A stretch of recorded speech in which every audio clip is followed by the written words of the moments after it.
Had to put my mic on. All right, how you doing? My name is Alan C. ACOG.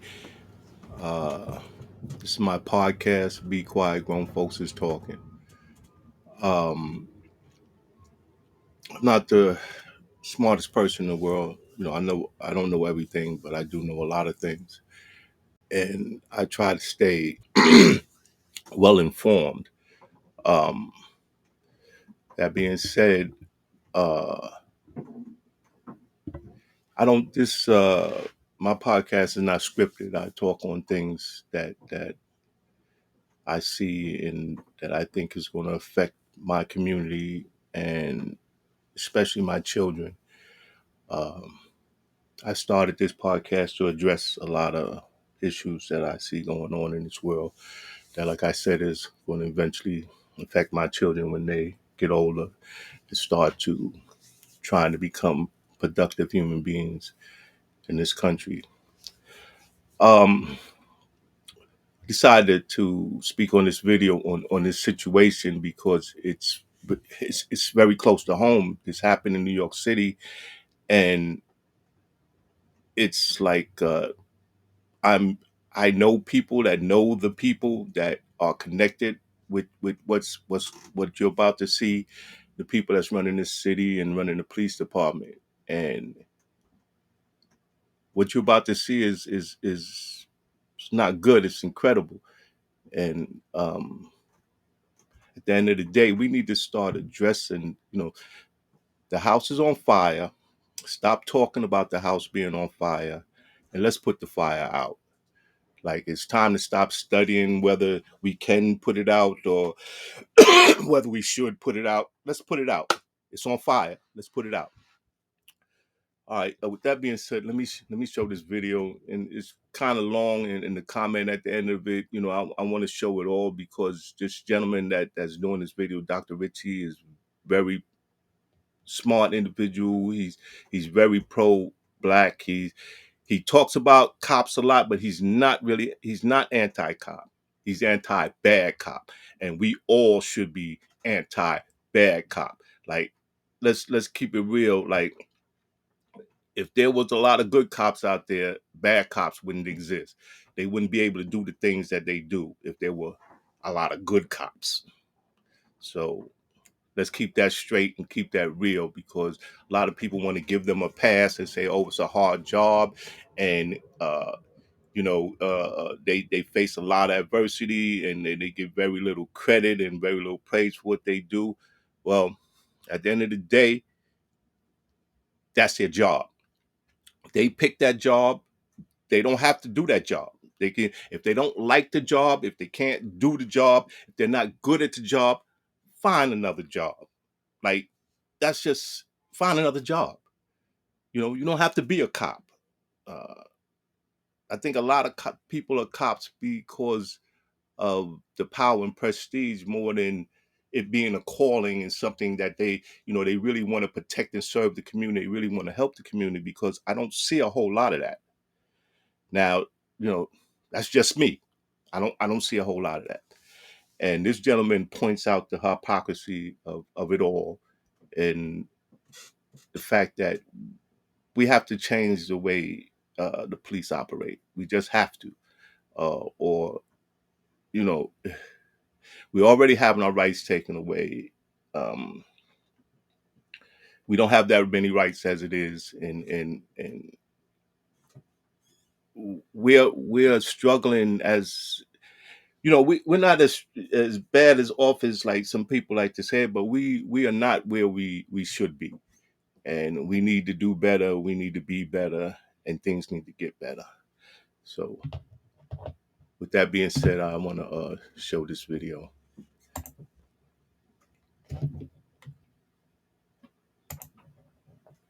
The police, they decide to throw a 61-year-old grandmother to the ground, break her arm because she had the audacity to record. Here's the video. Man, body cameras are now on. Body cameras are now. Okay, no. Our body cameras are now filming. I'm letting you know. You see right there? You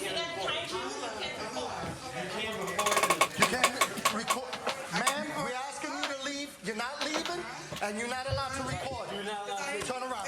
Turn around. Now you got to turn around. Calm down. Over. Stop resisting. Stop resisting. Slow down. Put your arm out. Turn around. Turn around. Turn around. Arm up and over. I'm telling you, turn around. Turn around. I'm not playing with you. Turn around. That's it. That's it. Now you go to jail. A 61-year-old grandmother committed no crime, had her arm broken by New York PD. Let's put up her picture. Let me give you some background. Let's keep her picture up. Give you some background to this.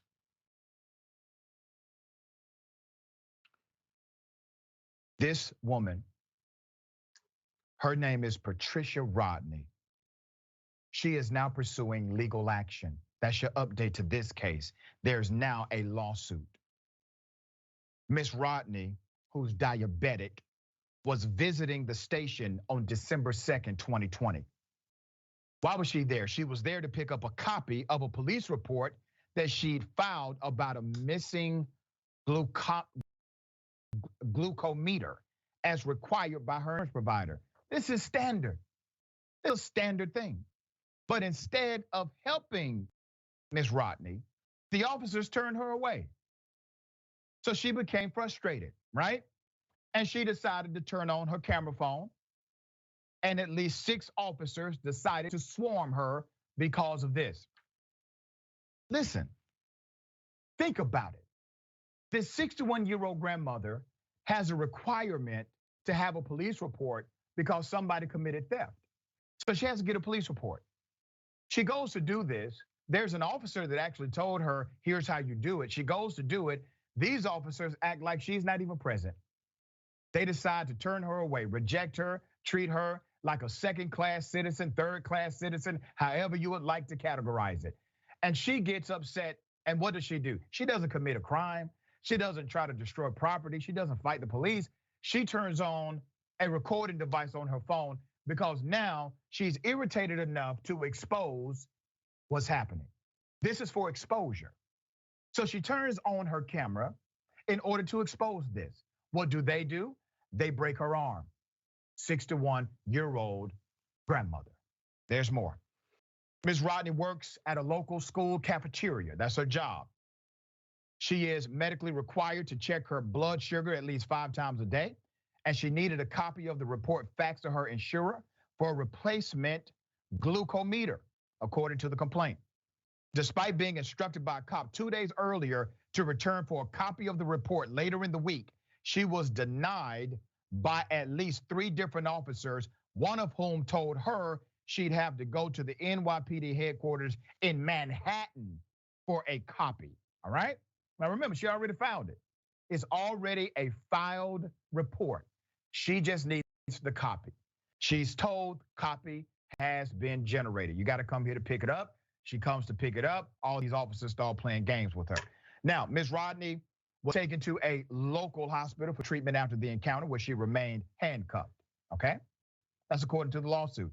She had a fractured elbow as well as swelling both arms, elbows, and wrists, the complaint says. She was charged with what? Resisting arrest, that's your catch-all. Obstructing governmental administration, disorderly conduct, and criminal trespass, all of which were completely dismissed later by a judge. Ms. Rodney is looking for monetary compensation for the emotional damage and physical injuries caused by that gruesome and unwarranted arrest. But the lawsuit also calls into question a controversial NYPD policy around filming the police. So let me give you some background to this. 3 years ago, the department prohibited recordings inside of police precincts. While the merit of the new policy was never officially settled, the New York City Council passed a law in 2020 declaring cops susceptible to legal action if they stop someone from filming police duties. The right to record police is widely accepted as a First Amendment right in the U.S. Over the past 25 years, several district U.S. courts have upheld filming police as constitutionally protected and a form of expression, so long as the person recording the activity does not interfere with the police investigation. Remy Green, who is Ms. Rodney's attorney, hopes a decision will provide much needed clarity on the matter because in New York City, what is and isn't allowed to be recorded appears to be unclear even to its leaders. In March, Mayor Eric Adams asked New Yorkers to either stand further back from cops when recording them or invest in a new phone to better capture moments. The suggestion was widely panned because the mayor failed to present examples of people being too close to an arrest while documenting it. Let me put up the picture of some of the leaders of New York. Look, it's supposed to stop with them. You have Mayor Eric Adams, you have Chief Corey, and you have Commissioner Sewell. All right. Meanwhile, while these individuals cannot get their heads from up their own behinds, the GOP in Oklahoma, Florida, and Arizona have all passed laws restricting a person's freedom to record the police. Now, I want to remind everybody, a recording captures the truth. If police are operating in a way that is justifiable and righteous to the community they serve, that cop wants everyone to record them. If I were a cop, and listen, I never would be, but let's say in a land called La La, I was the police, I would want a camera on me all damn day because I would not engage in corruption. I would make sure everybody's rights are protected. Good cops should want cameras at all times because if somebody dare say lies on you, you have video evidence proving that you are officer friendly. And all of this jargon about most cops are good, you got to understand, if most cops are good, why is it that when one cop acts ridiculous, all of the cops around them act ridiculous too? And when we have the rare occasion of a police officer who steps in and stops a bad cop, that police officer has to damn near go into witness protection. Not because they are afraid of members of the community, they are afraid of their co-workers who happen to be other cops. Yasmin, thoughts on this case? Dr. Richie, I think I'm just in a mood today because I can't handle these stories. First of all,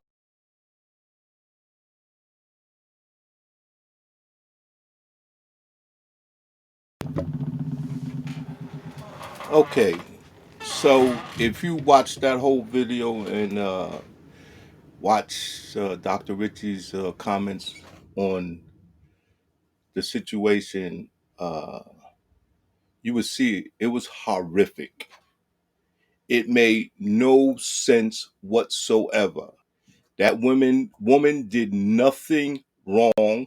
She did not deserve to be done like that. They should have never put their hands on her. She had every right to start videotaping.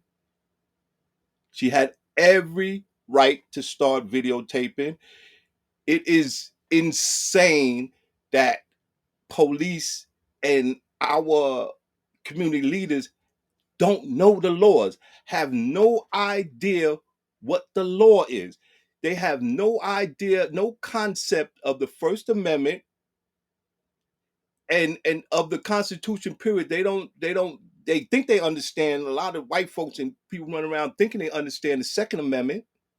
They don't understand the Fourth Amendment. They clearly don't understand the Fifth Amendment, because when you tell them you don't want to talk to them, and I'm talking about police, they still demand that you talk to them when you have a Fifth Amendment right not to say anything to them. It is incredible, and it is. I don't get why we allow it. Why I understand why the powers that be allow it. because they like how things are. They like the status quo. And stop talking about the system is broken. Stop talking about the system is operating exactly as it was designed to operate. Everything that's going on, everything that's happened is by design. Poverty is by design. Black folks go through what black folks go through by design. It's not broken. We try to fix it every year. Like we try to make this a more perfect room and we try to improve it, but we have people in this country that's trying to take us back. That's what MAGA's all about. And if you're a black person and you agree with anything that Trump did, anything that GOP did, any of that MAGA shit, if you're a QAnon conspiracy advocate, if you listen to that garbage and believe it, you know, it's nothing wrong with listening to it, but you should have enough common sense and enough intelligence to discern what is fact, what is a fact, and what is fact. What is the truth? What's truth? And what is the truth? We we allow people to make up shit to make up shit, and they call it policy.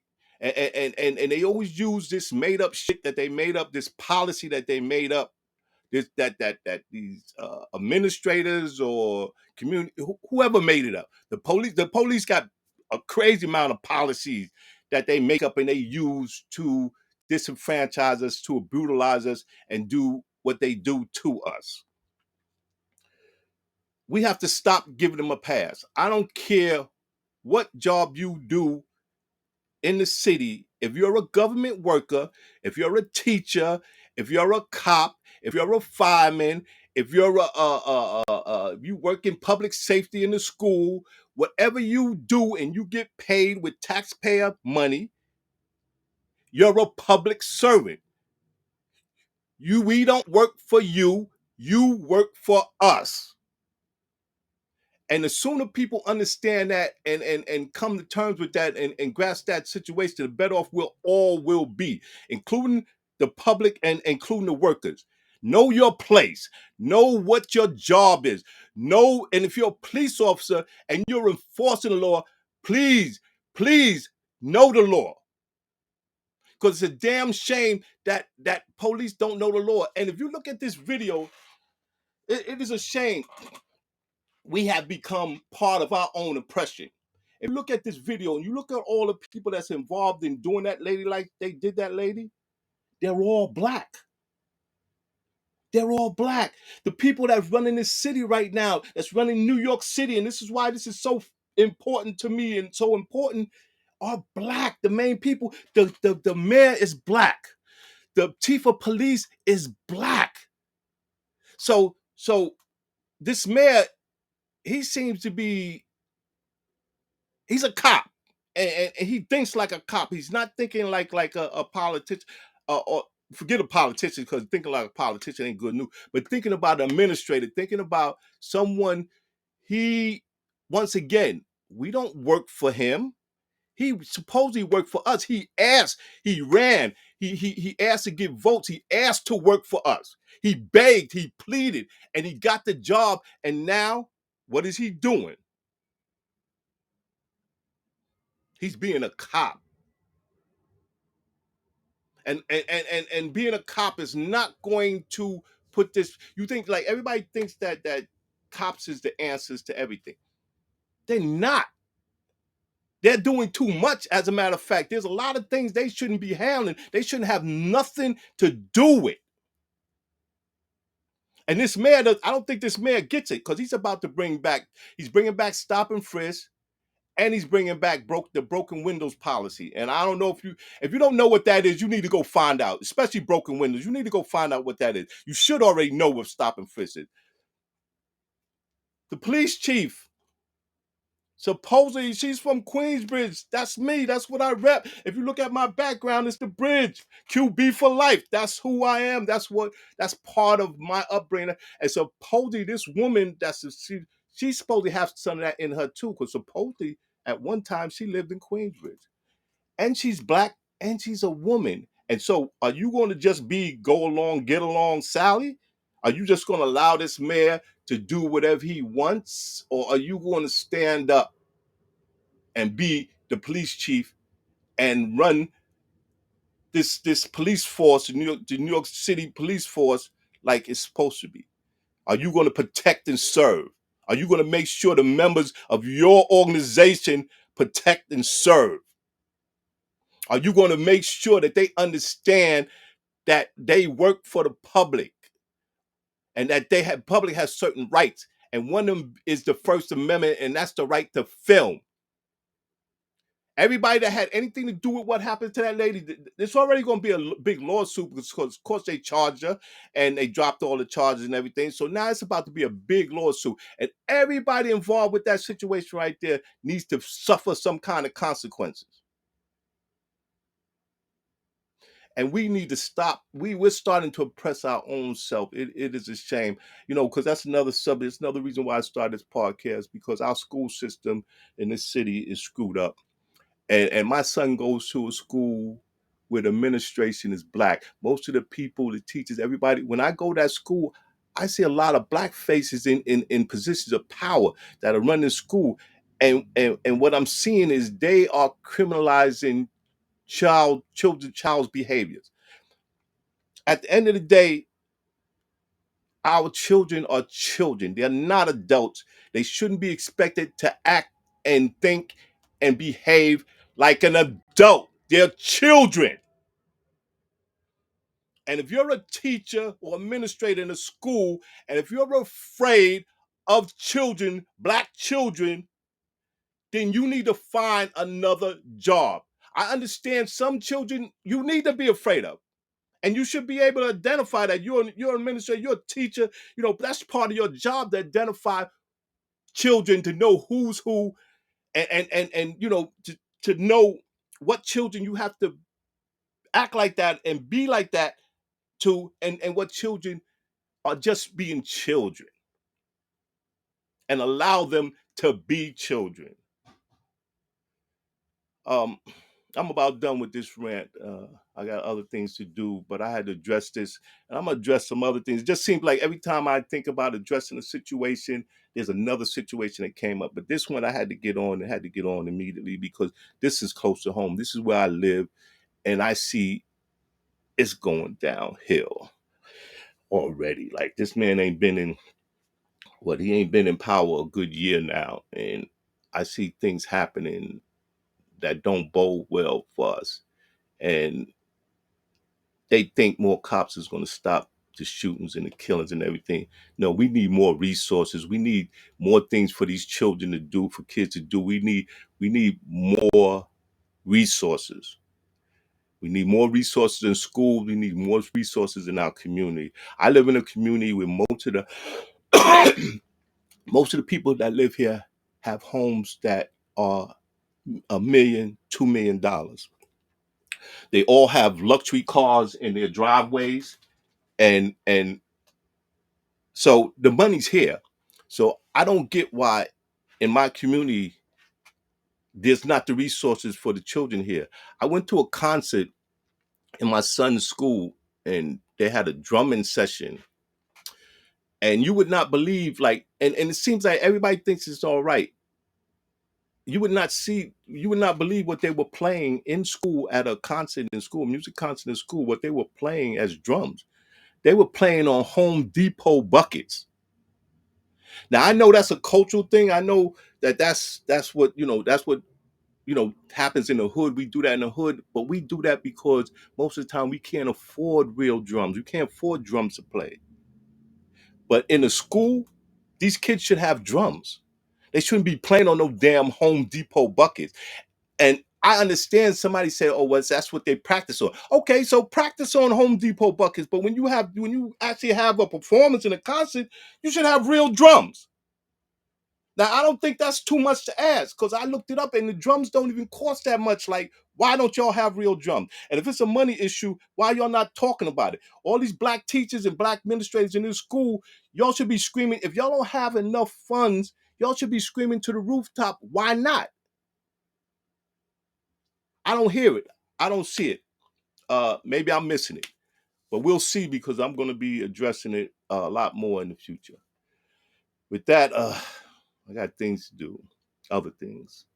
This is important too, but I got other things to do. I'm out.